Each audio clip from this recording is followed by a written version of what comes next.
Hello everyone, and welcome to my channel, Katnip and Chill. I am your host Katnip, and today we are making dragon scale armor for festivals. Now this all started when I was browsing Etsy and found myself in a little dragon scale hole where I saw this item, then this item, and this item, and this item, and I just fell in love. After searching and favoriting for way too many hours, I finally came across 3 things that I really wanted to incorporate into this project. This hip belt, this top, and these gauntlets. In order to round this whole project out, I needed something for the head. I wanted to do an entire headpiece, but for ease and sanity's sake, I decided on only doing the horns.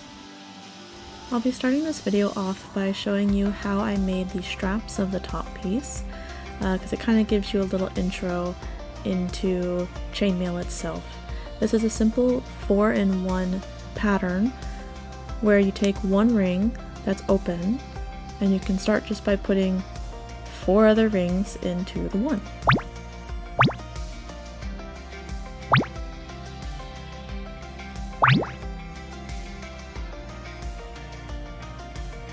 Then close the ring.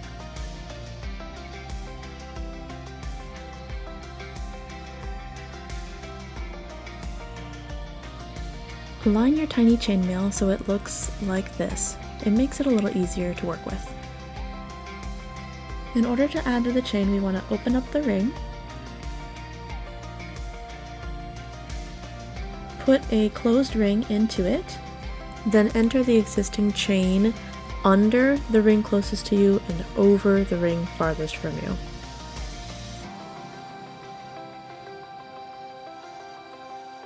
Then close. So you essentially use that center ring to add a ring, attach onto the bottom 2 of the previous, and then add another, making a total of 4 in that center ring. And thank God we have editing magic on our side.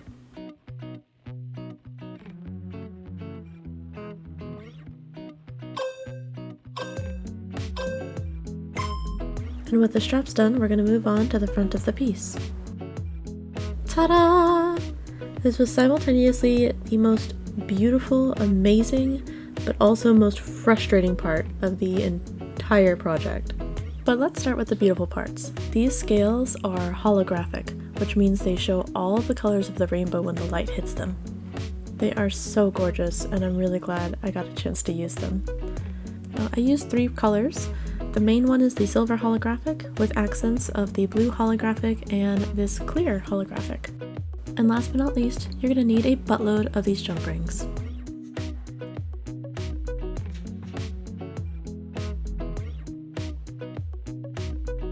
We're going to start by opening a bunch of the jump rings in order to have them ready.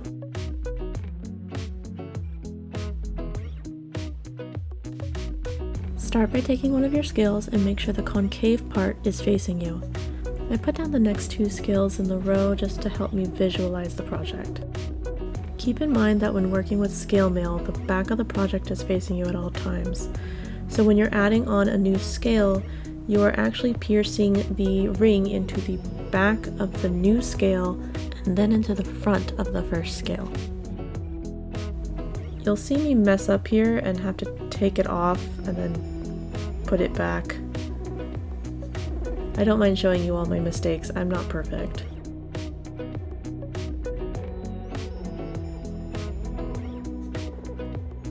In fact, please bask in this chaos with me. We should all have a shared moment of suffering, as I royally fail and waste my time and hurt my hands for the next several rows.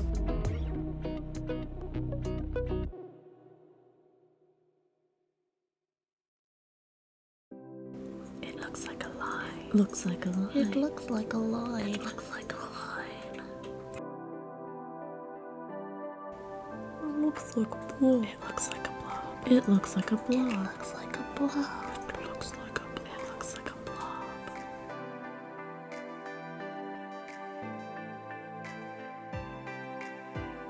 I think it's important that you all witness my desperation as I try to add more rings to fix the problem.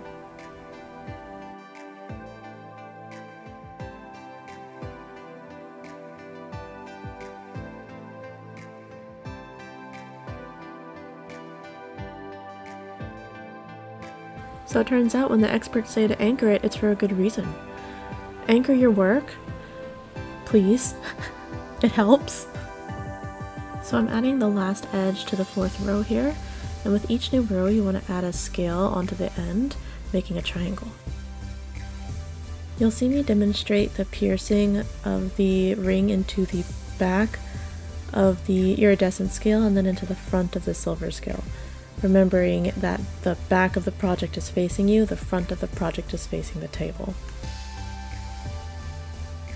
When the project is still this small, it's easy for the rings to get jumbled and the scales to move around.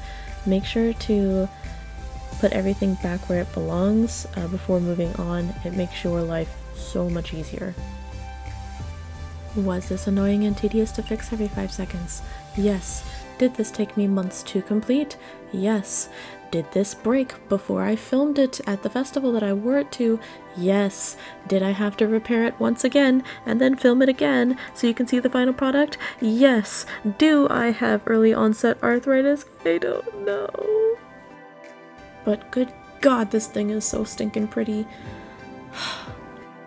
Ignore any damage you may see. We are absolutely 100% responsible for not filming this finished product prior to wearing it and breaking it.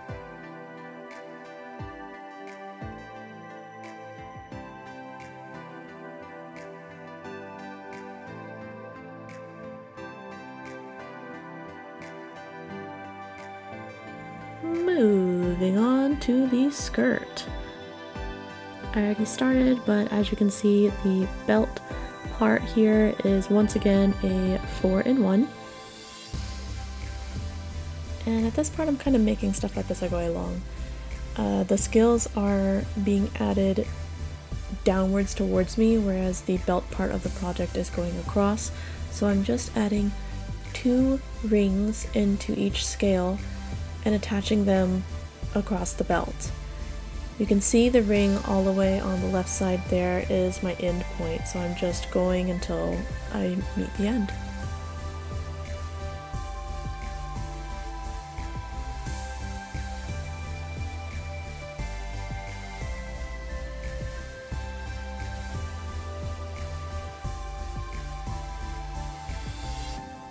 And lo, the finished product. Aren't I so nice to just edit all that stuff out? You're welcome. Now, some rare audio of a wild catnip in her natural habitat. Holy crap. This took forever! But it's done. It's done. I'm never doing this again, but it's beautiful. I love it. It's perfect. Great. Wonderful. Lovely. Bye. Okay, now for the fun part, where we get to make the dragon horns. You're gonna need some scissors, a Sharpie, pencil, LED foam, LED lights with batteries, and a headband. First things first, you're going to want to make a paper template. How did I make this, you ask? That's a fantastic question. Next, you're going to want to trace your template onto your foam.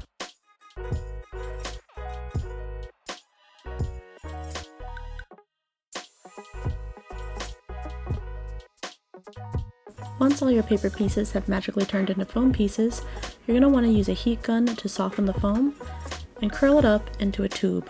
I then use E6000 glue on the edges.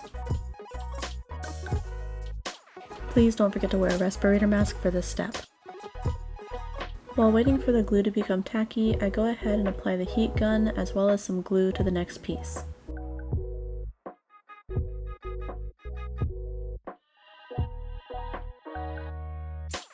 I then grab the first piece and hold the 2 sticky sides together for a very long time.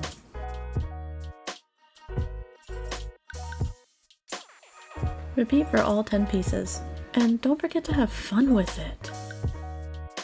Now for the best part. We're going to paint the top edges of each section of the horn, starting with the lighter blue, then the darker blue. I start by wetting the brush and taking the edge of the paint, working my way down the horn in thin layers.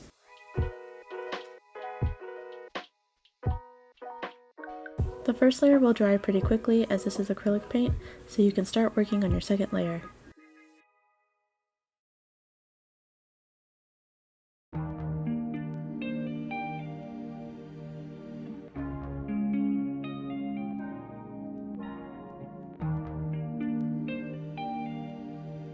Now it's time to add the darker blue onto the edges and thicker globs of wet paint.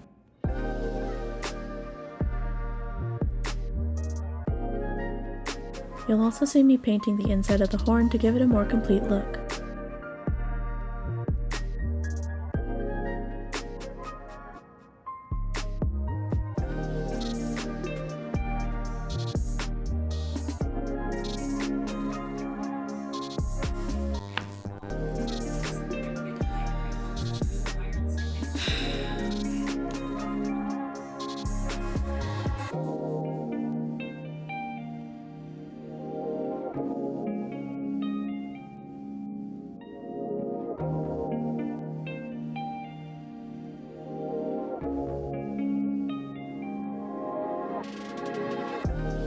The last step is edge highlighting some silver trim.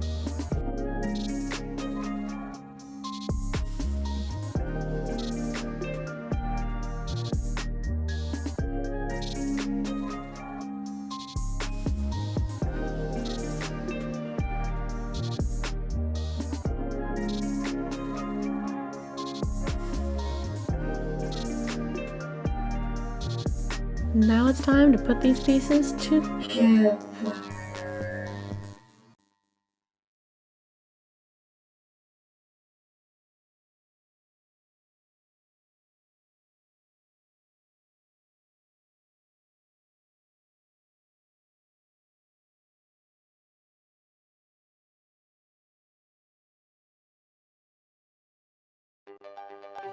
And voila! My main goal was to completely blind you with shiny rainbows and reflected light that you see none of my mistakes. One of the things I forgot to show you is that you can just put the LED lights inside the horns and they just sit right there on top of the headband, and that way you can easily remove them if you need to change the batteries. Did I forget to show how to make the gauntlets? Yes. Was this project and video a complete mess? Yes. But you know what? I look cute. Of course, I can't forget to show you what the horns look like lit up. Sorry for the lower quality, my camera's not meant for this. Anyway, I hope you enjoyed my video, and I hope to see you next time. Bye! Oh, that's enough. Okay. It's breaking again.